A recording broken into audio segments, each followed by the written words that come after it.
Okey, nampaknya ini menarik perhatian. Okey, saya akan kaitkan dengan peranan DBP lah seterusnya ya. Baik, seterusnya.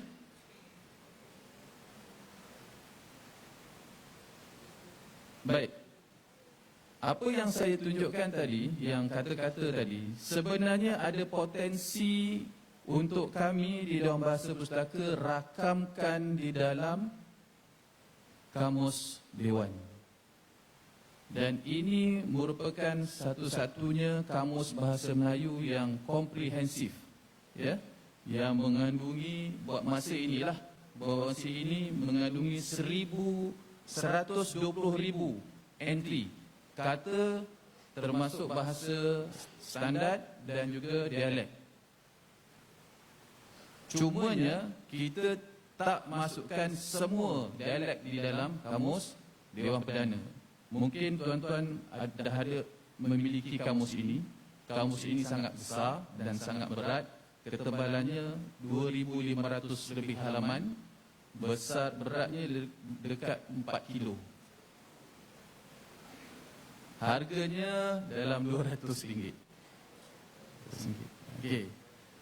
Saya kongsikan kamus ini pada tuan-tuan dan puan-puan kerana apa? Kami sedang menyusun Kamus Dewan Perdana edisi kedua. Jadi bila sebut edisi kedua, nak menambah perkataan. Jadi usaha Arkib Negara menyediakan platform ataupun program ini membuka ruang kepada kami untuk mendapatkan input ataupun maklumat daripada penutur-penutur asal atau penutur jati satu bahasa atau dialek itu, menyumbang perkataan, mengusulkan kepada Dewan Bahasa Pustaka untuk dimasukkan di dalam kamus. Ya. Jadi ini adalah sebahagian daripada ciri-ciri yang ada dalam Kamus Dewan Perdana lah. Kita ada jawinya, ya, jawinya kita masuk, kita dalam usaha juga untuk memartabatkan tulisan Jawi juga, ya, sebab tulisan Jawi adalah tulisan Melayu.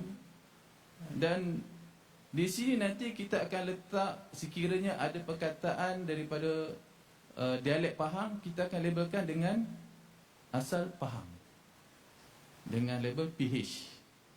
Adalah, tapi tak saja penuh, tapi ada satu label lah menunjukkan Pahang.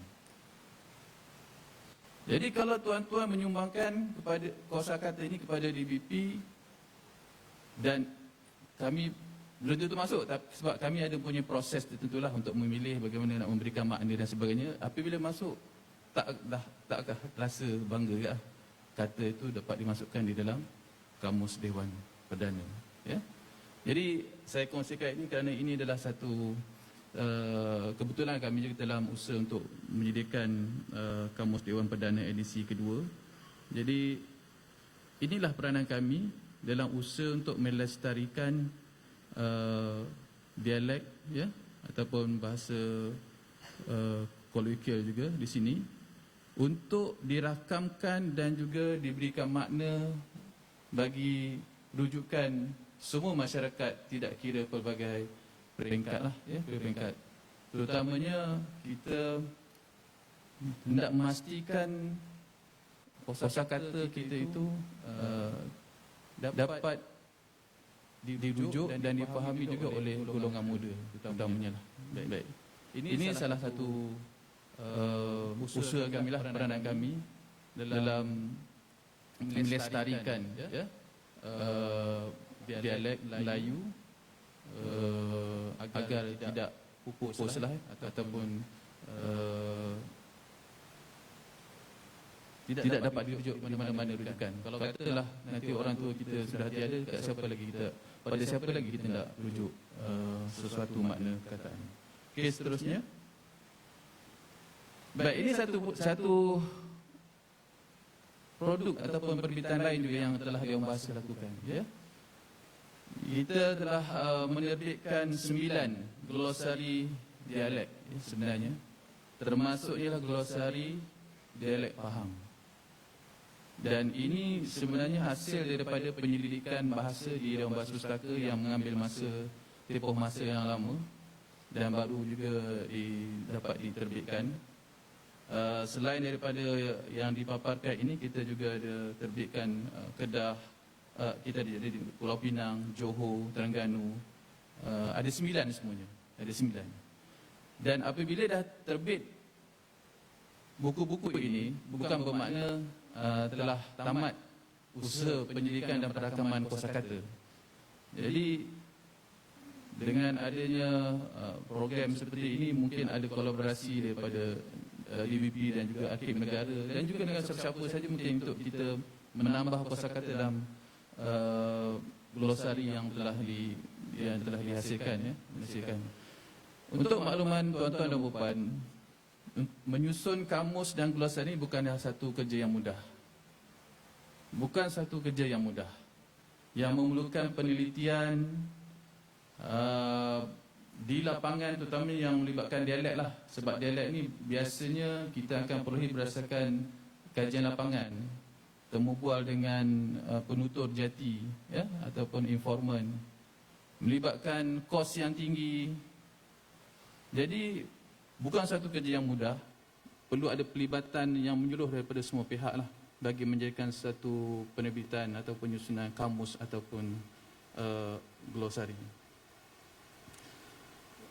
Dan apa beza kamus dengan glosari tadi? Dia lebih kurang sama.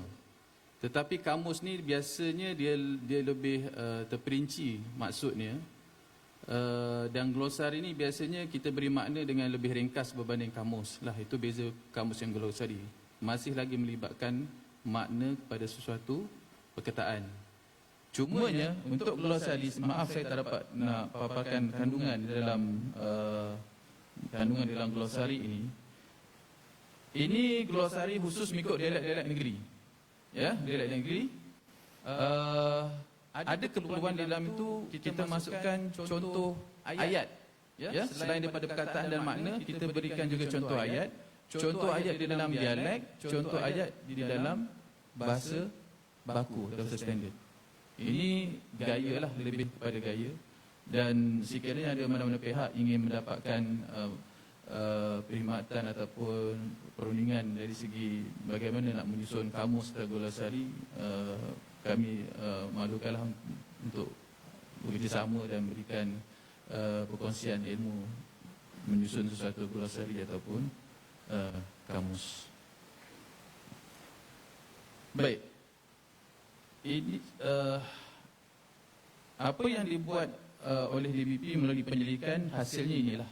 Hasilnya ini dalam bentuk penerbitan. Ya, bentuk penerbitan. Baik, seterusnya kita lihat kepentingan dialek dalam kita membuat satu istilah bahasa Melayu. Okey, pengumpulan istilah.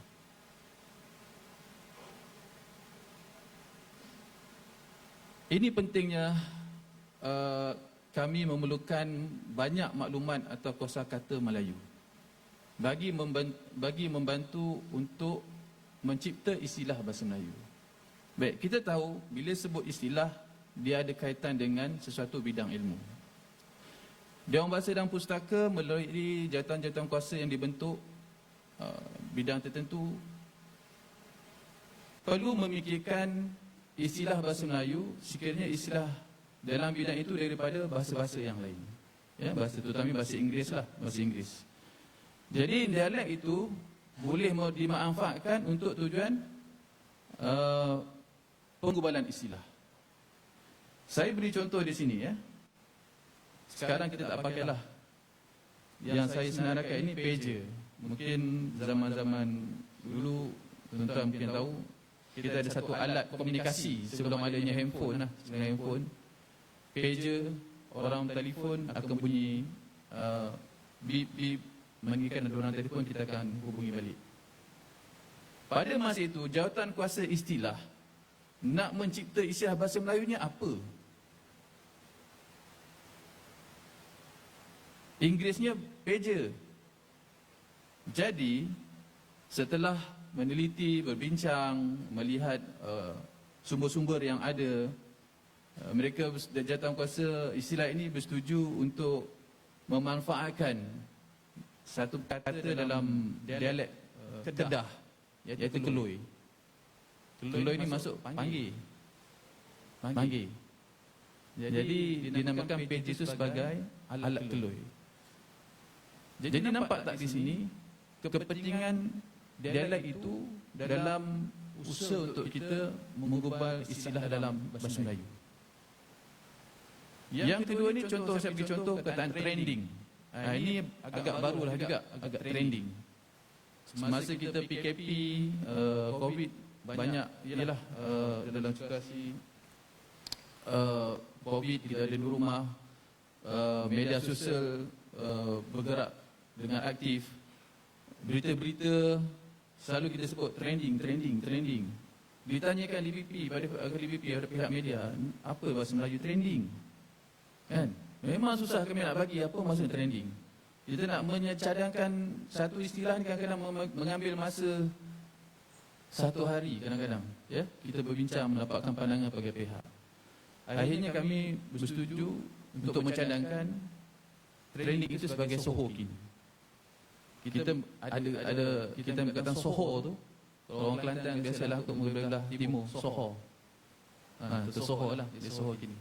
Jadi kita memahamkan perkataan trending sebenarnya bukan sekadar terjemah, perlu memahamkan apa maksud sesuatu istilah tersebut dan kita cuba cari perkataan. Kalau kita dah cari perkataan lazim tak jumpa, kita akan cari dengan perkataan yang klasik dan akhirnya kita manfaatkan kata-kata yang kurang lazim, kita manfaatkan kata-kata bahasa serumpun untuk penggubalan istilah. Yang ketiga, perkataan spot rate. Ini dalam bidang ekonomi. Ya, bidang ekonomi, perbankan dan juga pelaburan. Penting juga ahli jawatankuasa nak memikirkan apa kata Melayu yang sesuai, istilah Melayu yang sesuai bagi pada spot rate. Kita memahamkan konsep spot rate ini adalah satu kadar yang semasa pada masa ini. Nak cakap kadar pada masa ini panjang. Sebab prinsip dalam istilah bahasa Melayu ni kita cuba cari perkataan yang seringkas yang boleh. Kalau kita bina panjang tu dia tak laku. Jadi dicadangkan jawatankuasa ini sebagai spot rate itu sebagai kadar lani. Tuan-tuan mungkin pernah dengar kot lani. Lani. Mungkin biasa guna kan? Mungkin saya tak pasti dipaham pun ada tidak lani. Dan juga seterusnya lah. Ada perkataan istilah alota sebagai pengumpul. Ini daripada Minangkabau, money changer. Pengurup wang, ini urup dia daripada bahasa Sunda.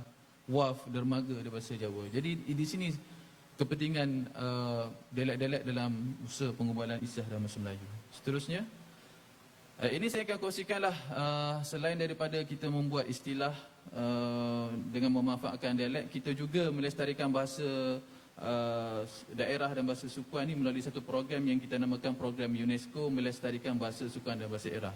Yang ini saya syorkan mungkin boleh ada kerjasama dengan Arkib Negara.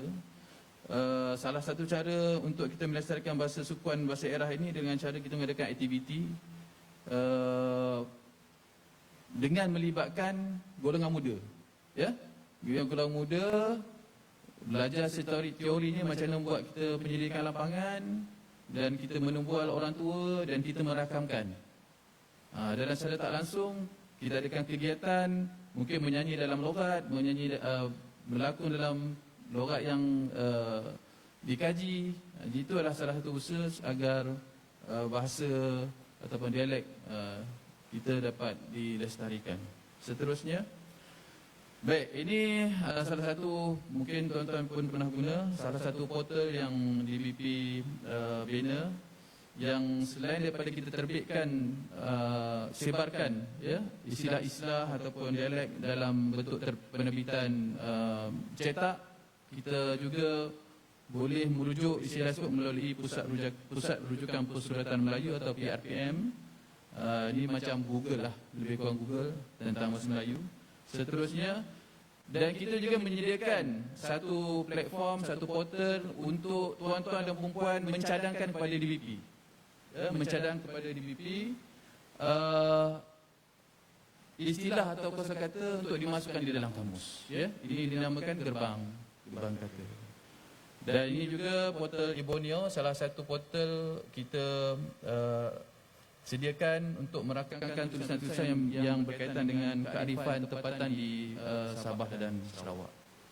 Dan saya rasa itu saja perkongsian daripada saya Dewan Pustaka. Saya secara kesimpulannya, saya nampak usaha oleh Arkib Negara ada juga persamaan dengan apa usaha yang dilakukan oleh Dewan Bahasa dan Pustaka, dan mungkin ada satu program untuk bersama yang boleh kita manfaatkan agar dia lebih berimpak dan juga kita boleh saling guna dalam mencapai objektif kedua-dua belah pihak lah. Saya rasa itu saja perkongsian saya untuk sesi ini. Sekian, wassalamualaikum warahmatullahi wabarakatuh. Terima kasih.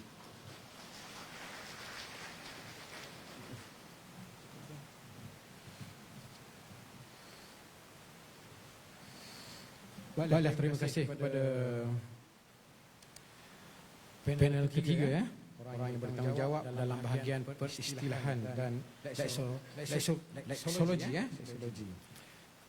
Okey, saya nampak di sini satu peluang kepada masyarakat setempat apabila adanya glosari kata. Jadi saya rasa inilah peluang masanya. Kita betul-betul mengilir Sungai Pahang, ambil dari Cameron perkataan-perkataan, kutip perkataan-perkataan, kutip perkataan Cameron, turun ke perkampungan ataupun kampung Wahibi.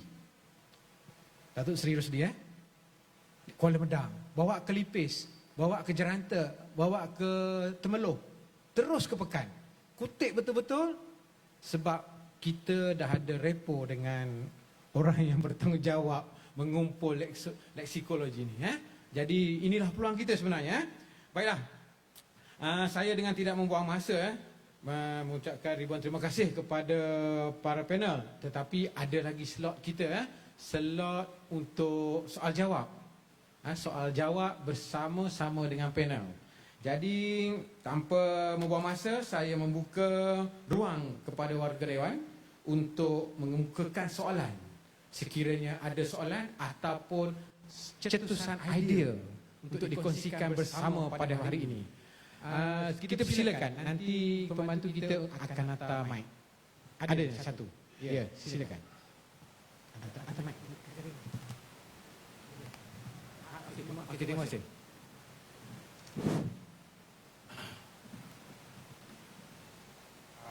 Saya asal Temeloh. Saya nak bertanya glosari ataupun kamus bahasa lah berkenaan dengan bahasa keluarga saya. Saya nampak orang seperti Bengali, berjanggut, bermisai dengan lebatnya. Lepas tu kita melihat dia bertambah bengis. Tapi keluarga saya panggil itu gamus. Sebabnya orang gamus bengis, bengang. Bukan bengang, bengis, garang. Nampak. Jadi dalam keluarga saya bercakap tentang bengis itu gamus. Orang yang berjanggut dengan bermisai, dengan melenting garang, nampak dengan aksi yang menyeramkan ataupun yang menakutkan. Gamus. Tapi kalau saya, bahasa keluarga saya, orang tu gamusnya. Betul tak itu Aki? Gamus. Tapi kalau bahasa dimelayukan pada bahasa kamus, tak tahu pasti ke? Gamus ke ataupun gamus? Gamus. Gamus. Tu. Nak pasti. Tu soalan saya, glosari kata.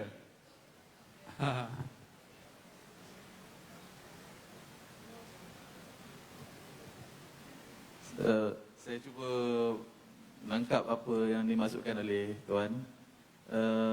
Isunya tentang ejaan ke? Bukan ejaan, panggilan daripada garang, misai melentik atau janggut bercambah panjang. Dia kita menilai dia bengis. Bengis ataupun kita pandang dia jahat lah. Orang jahat ni bengis, Gamus orangnya. Oh, tidak. Baik. Saya cuba, kalau dalam perkamusan kita memberi makna berdasarkan pemahaman melalui bukti penggunaan yang ada di dalam teks. Biasanya lah di situ itu kaedah prinsip kita memberikan pemaknaan. Cuma mungkin yang dimasukkan gamus tadi saya tak pasti ada dalam kamus atau tidak. Tak ada lah, belum ada lagi. Dan itu satu dapatan yang baru yang boleh dipertimbangkan untuk kita masukkan dalam sama ada glosari dialek atau juga kamus nantilah. Biasanya kita akan masukkan di dalam glosari dialek tu dengan syarat mempunyai maklumat yang cukup. Macam tuan tadi sebut, saya nampak dia lebih kepada kata adjektif atau kata sifat, sesuatu perwatakan, satu perwatakan. Andai kata itu dimasukkan dengan gamus, dimasukkan bengis dalam masuk dalam percakapan atau perbualan satu komuniti itu akan menjadi makna asas terlebih dahulu. Dan juga kita memerlukan ayat. Contoh tadi tuan disebut bagaimana penggunaannya, itu akan membantu kita memberikan makna kepada kata tersebut.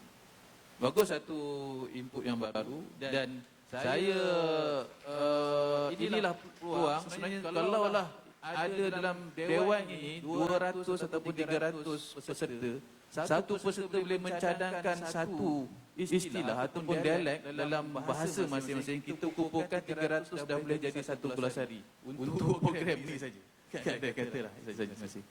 Okey, terima kasih kepada yang bertanya. Saya nak tanya yang bertanya, dari mana? Tuan dari mana? Ya, Hasan, Cik Hasan.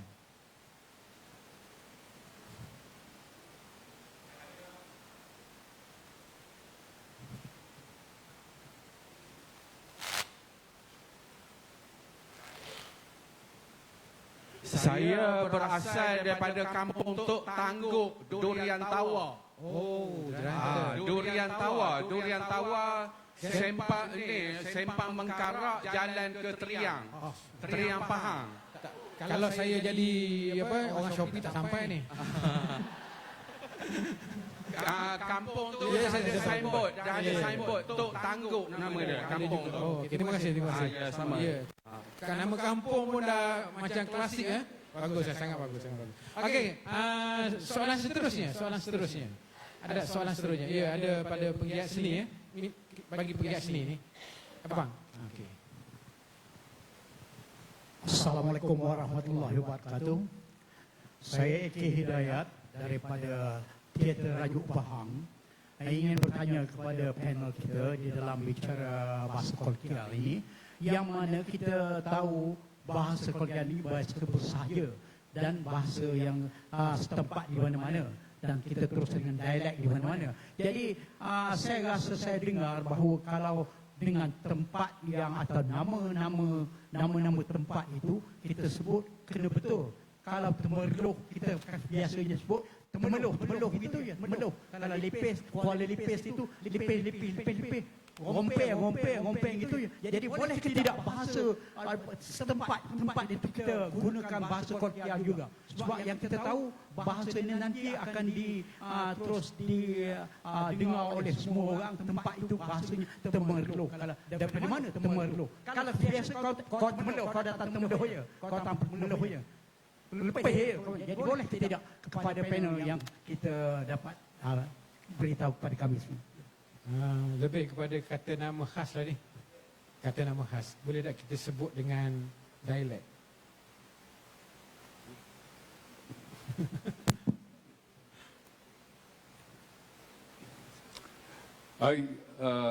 Ya, saya boleh bersetujulah bahawa dalam penamaan itu kan kita amalkan yang penuh lah. Jadi setakat ini kebiasaan kita memang kita sebut lipis lah, yang sepatutnya Kuala Lipis kan. Jadi lipis itu kolokvial lah. Jadi Kuala Lipis itu bukan kolokial. Yang itu lebih bagus. Jadi saya sebagai seorang asas saya mengambil perhatian. Di dalam buku Profesor Asmah pun disebut Lipis saja. Bukan Kuala Lipis.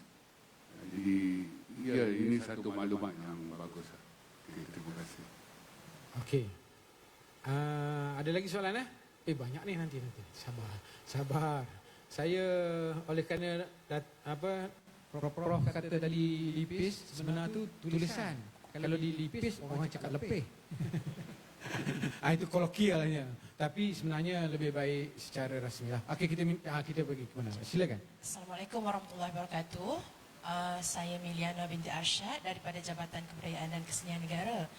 Saya nak bertanya pada Profesor Emeritus dan panel dua perkara. Satunya tadi Prof ada sebut pasal kemesraan, konsep bahasa kolokial itu mesra, boleh memesrai masyarakat dan sebagainya.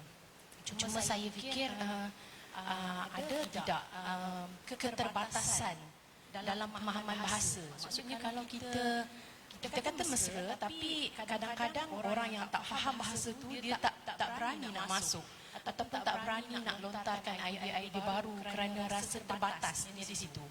Sebab dia tak faham apa yang orang lain bincangkan. Macam geng-geng dia kan bahasa dialek dia, so kita nak masuk ni macam macam mana masuk macam mana nak cakap jadi boleh terima ke cakap kita macam tu. Maksudnya ada ke tidak keterbatasan selain daripada kemesraan tadi tu. Itu soalan yang pertama. Soalan yang kedua, yang Cik Fazli ada sebut tadi, kita ada istilah baru hari ni, dapatan baru daripada Encik depan kita ni, Cik Rafa, dapatan baru. So saya terfikir, apakah ciri-ciri ataupun perkara yang akan dipertimbangkan oleh panel untuk kita angkat sesuatu itu sebagai istilah. Macam tempat saya, satu huruf ada maksud. Huruf A, di tempat saya A itu adalah air. A sahaja. A. Mau nak minum A? Orang tani. Batu Kurau. Batu Kurau Taiping Perak. Jadi A itu saja dah bermaksud air. Jadi saya nak tanyalah apakah ciri-ciri ataupun perkara yang perlu dipertimbangkan untuk mengangkat sebagai satu istilah. Terima kasih. Okey, dari Batu Kurau jauh kamu nanya Orang kamu nanya. ya. Dia bertanya dua soalan keterbatasan dan apa benda yang dipertimbangkan. Okey, silakan. Bagi saya dalam hal kemesraan ini ada satu perkara penting, iaitu jarak sosial. Maknanya kalau kita kurang mengenali seseorang itu, barangkali kita tak boleh nak guna ungkapan bro lah. Begitulah. Kan biasa kita guna bro gitu untuk brother tu ataupun kawan akrab. Jadi kalau jarak sosial kita jauh, kita harus bersifat formal lah. Barangkali saudara begitulah. Jadi kalau anda pun macam kasar kan. Dalam bahasa Melayu ni, bahasa Melayu baku kan, untuk kata ganti orang kedua, dalam bahasa standard semuanya kasar. Awak, engkau, kamu. Jadi kita cuba pada tahun 60-an, kita cuba mencipta sesuatu yang tak kasar lah, anda. Tetapi di Malaysia anda pun terus dianggap tak senonoh lah kan. Kalau kita cakap dengan orang tua, pakcik berapa umur anda pun tak kena kan. Begitulah. Jadi jawapan saya, jarak sosial itulah. Dan kadang-kadang ada orang Melayu tak suka dipanggil kakak, abang. Dia kata, aku bukan kakak engkau, aku bukan abang engkau. Tetapi kita faham kan, itu panggilan mesra dalam konteks barangkali kekeluargaan Melayu Islam gitu kan. Macam saya, rupa macam Melayu. Jadi kalau orang tak kenal kan, orang kata bang, nanti Zohor tingkat 4 ada surau gitu. Saya kata okey, terima kasih. Dan apabila dia tahu saya ni bukan Melayu, alamak, gua ingat lu Melayu lah. Sudah tukar. Jadi dah tak ada bang lagi lah. Bos, lain kali mamali cepat sikit lah. Jadi yang mesra abang tadi itu dah tak ada dah. Dah jadi bos lah. Jadi saya kira banyak faktor lah. Tapi bagi saya, jarak sosial itu penting lah. Kalau jarak sosial kita akrab, rapat dan kita panggil bro saja untuk kemesraan. Kalau tidak, saudara encik begitulah. Ya. Baik, kriteria untuk menjadikan satu kata itu sebagai istilah. Satu pertanyaan yang bagus. Jadi lepas ni mungkin rasa ramai nak menyumbang kata ni. Baik, pertamanya kena faham istilah. Istilah ialah kata, tetapi tak semua kata itu istilah. Faham tak? Istilah itu di mana satunya kata, tapi tak semua perkataan itu istilah. Ya, saya bagi contoh. Air, angin. Istilah atau tidak? Tak tahu tidak kan? Tapi dia kata. Kan? Baik.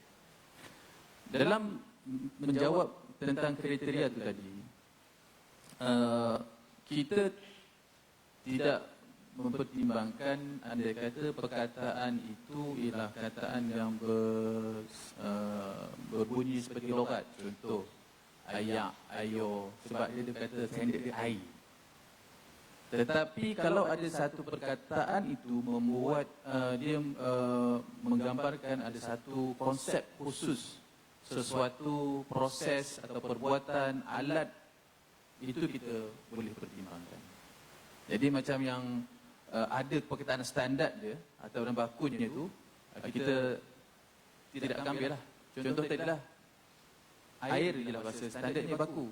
Kita tak ambil ayak, ayo, koma ke apa semua, tak ambil sebab ada perkataan standard dia.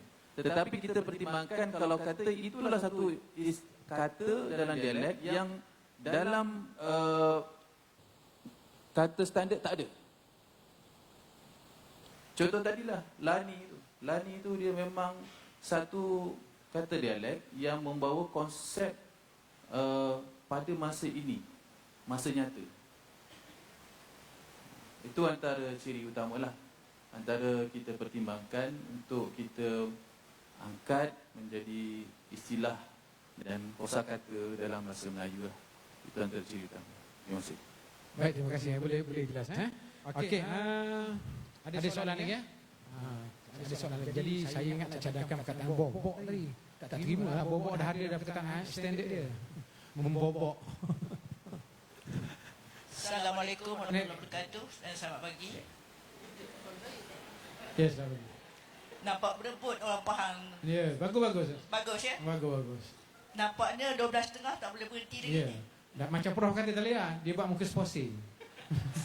Dia buat muka sportion nama Ya, cakap. betul. Tak apa, tapi demi ilmu kita kongsi. Ya. Ya, kita kongsi. Silakan. Saya ucapkan tahniah kepada Dewan Bahasa kerana menggunakan membuat glossary khusus berdasarkan negeri. Tetapi perkataan-perkataan dalam glossary ini patut diketengahkan kepada media. Kerana saya bimbang bila perkataan dalam glossary ini keluar dalam peperiksaan, sebagai bekas pendidik, cucu-cucu saya tak kenal dah perkataan ini. Sekian, terima kasih. Sekali lagi saya nak tanya. Tanya ke apa tu? Dia bukan bertanya, dia percamaan idea Terima khusus kasih. daripada Dewan Bahasa. Maafkan saya. Saya tak nampak tanda apa? Tanda soal. Baik, tapi tak apa. Kita minta panel kita respon. Ya. Meskipun bukan soalan, kita boleh respon. Baik, terima kasih Puan atas pandangan.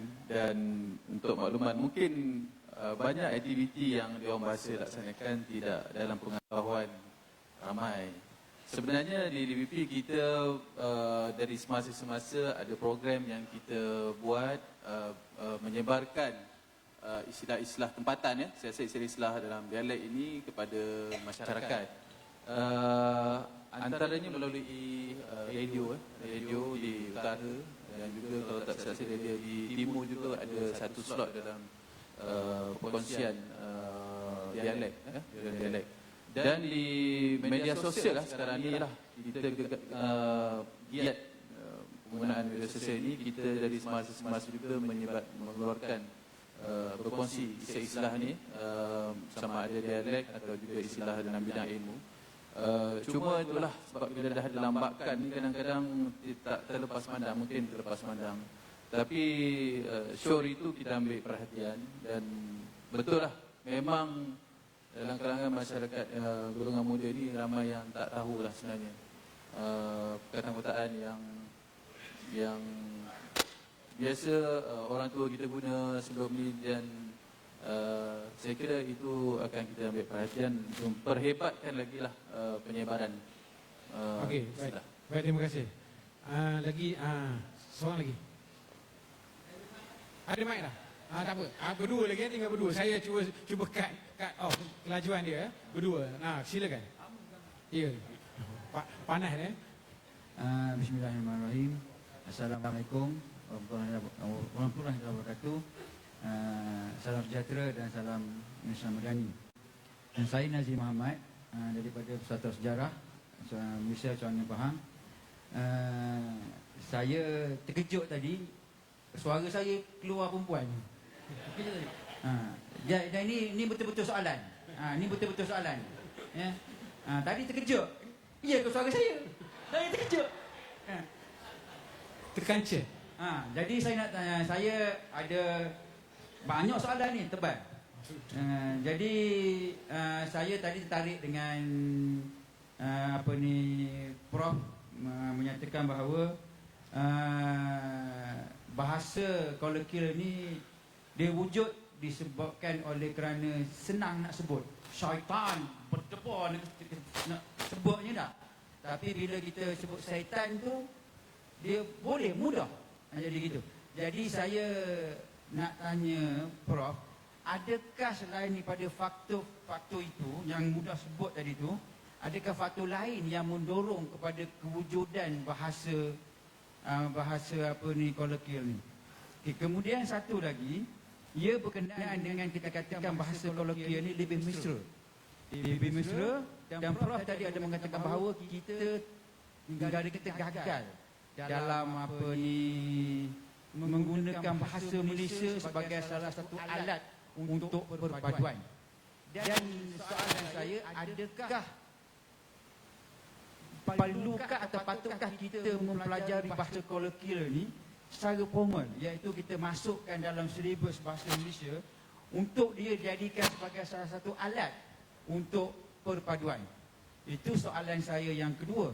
Soalan saya yang ketiga, tentang penggunaan bahasa kolokvial dalam seni dan budaya, especially dalam lagu. Ya, lagu ni kita sering dengar di radio, di mana-mana sahaja, dipelajari bahasa dalam sajak dan apa, dan kita dengar dia secara formal. Adakah itu tidak akan mempengaruhi penggunaan bahasa Melayu kita secara formal yang boleh mempengaruhi kekeliruan anak-anak muda kita? Sekian, itu soalan saya. Baik, boleh silakan. Prof. Ya, saya kira faktor senang lafaz itu penting, seperti pada contoh syaitan, kita sebut setan. Dan yang kedua, kependekan. Kalau kita ada perkataan sahaja, kan kita sebut sebagai sahaja, dahulu, dulu. Itu semua bentuk kolokvial itu. Walaupun sudah diterima sebagai bentuk formal, maknanya kadang-kadang kita guna perkataan depan itu, sepatutnya hadapan. Sebagai contoh, ada satu Institut Masa Depan Malaysia, MASA. Kalau bagi saya lah, saya tak bagi guna perkataan depan itu, sebab itu kolokial kan, kependekan. Patut Institut Masa Hadapan Malaysia, gitulah. Dan ya, kita ada perkataan senantiasa, jadi kita pendekkan jadi sentiasa dan sebagainya. Jadi selain faktor senang lafaz itu juga ada faktor kependekan itulah. Jadi kependekan itu pun ada kaitan dengan senang lafaz lah. Maknanya tak banyak habis idea lah. Begitulah. Ya, saya kira mesra itu satu faktor penting lah dalam kita menggunakan bentuk-bentuk kolokial ini.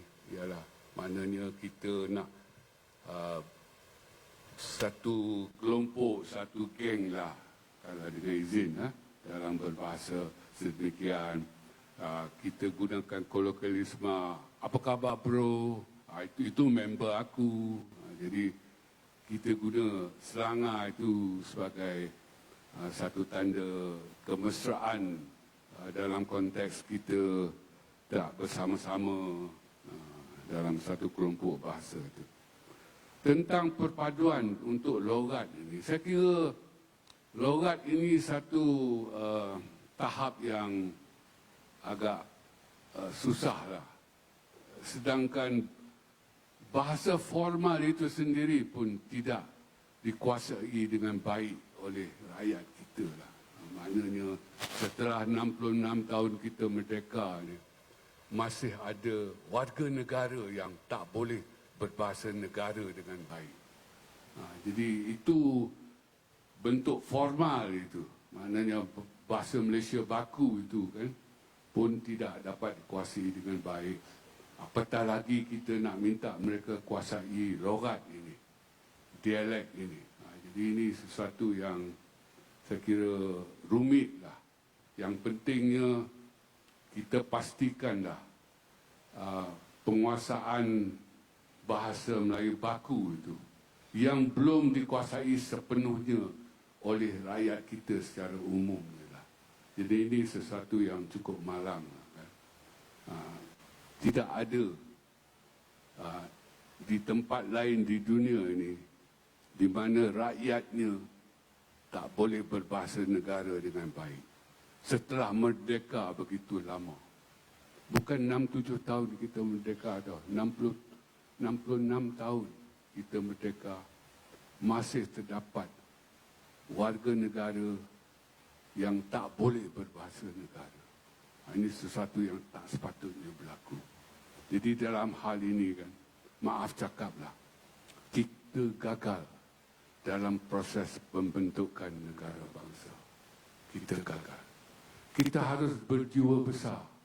Kita harus akui ada masalah dalam hal ini. Apa erti kerakyatan yang dipegang apabila bahasa negara itu tak diketahui dengan baik, apatah lagi dikuasai dengan baik. Saya kira kita perlu satu fatwa bahasa. Ini fatwa ini kira bukan agama lah. Fatwa ini datang dari perkataan Arab bermakna hukum ataupun peraturan yang ditetapkan oleh badan yang berkuasa ataupun orang yang berkelayakan. Jadi saya kira kita perlu kepada satu fatwa bahawa warga negara Malaysia ini wajib mempunyai pengetahuan yang baik terhadap bahasa negara. Jadi ini sesuatu yang belum kita dapat capai sebenarnya. Jadi bagi saya, kita nak yang bukan Melayu ini menguasai logat itu, saya kira pertama-tamanya minta mereka menguasai bahasa Melayu formal yang dipelajari, yang diajar di sekolah itu dulu. Sekian, terima kasih.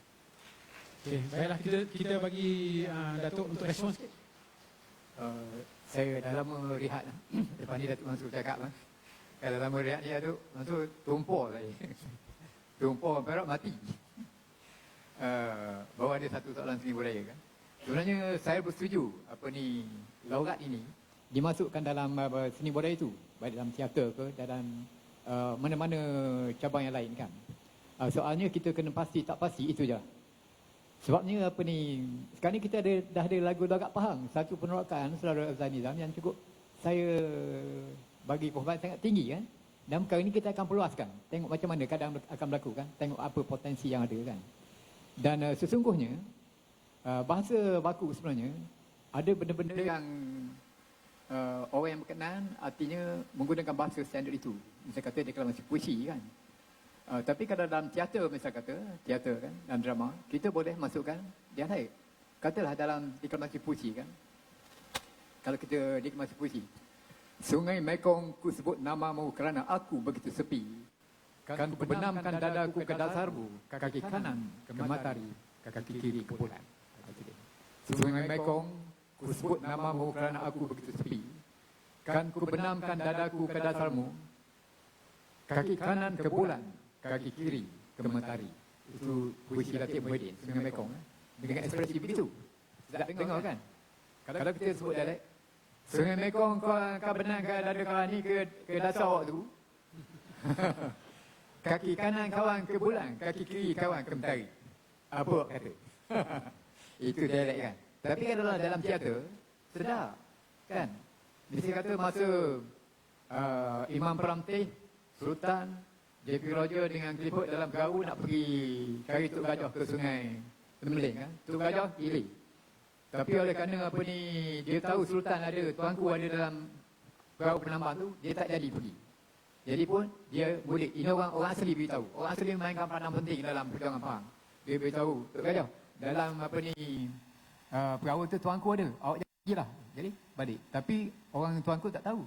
Imam Peramtih sudah duduk di depan luar perahu. Imam Peramtih dia kata pada Tok Jabir Datuk Seri Raja, Tok Jabir awak jaga Sultan. Dia kata, bila saya melompat ke perahu Tok Gajah, kau nak tahan dia supaya jangan terang kita.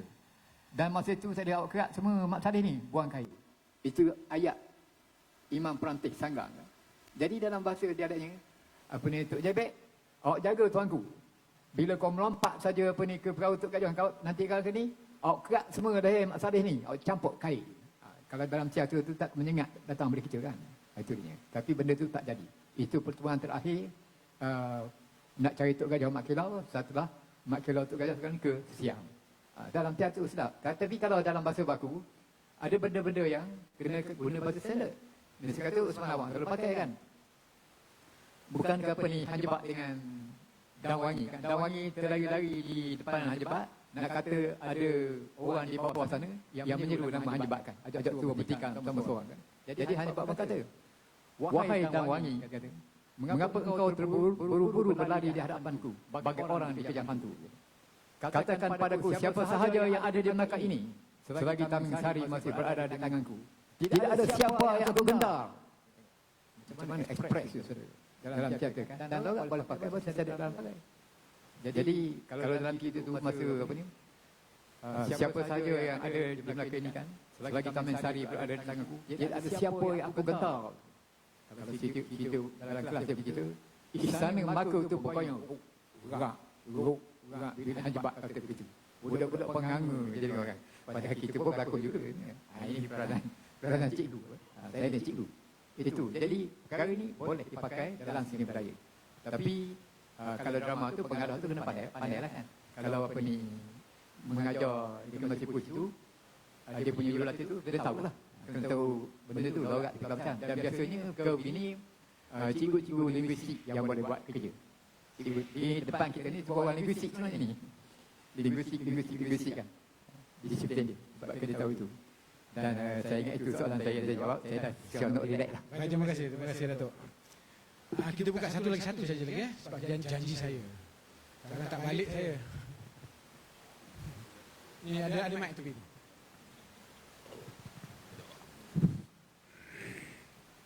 Assalamualaikum warahmatullahi wabarakatuh.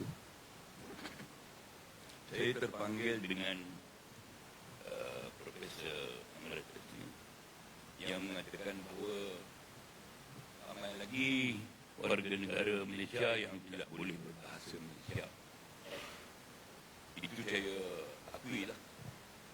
Tetapi yang malangnya, orang Melayu yang pandai berbahasa Malaysia pun sudah merosakkan bahasa. Bagaimana kata saudara saya, Datuk Arifin, kalau dalam drama itu boleh dimasukkan bahasa yang begitu. Saya tengok drama-drama moden sudah menggunakan bahasa korang. Korang. Maksudnya engkau orang, kan? Sudah, saya rasa hampir semua drama menggunakan perkataan itu. Apakah kita boleh terima korang itu sebagai bahasa apa? Dialek ke? Kolokal ke? Ataupun dan saya pun tak faham. Lepas itu ada pula yang kata terkejut buruk. Kesian buruk. Jadi terkejut buruk. Itu pun sudah jadi lumrah juga.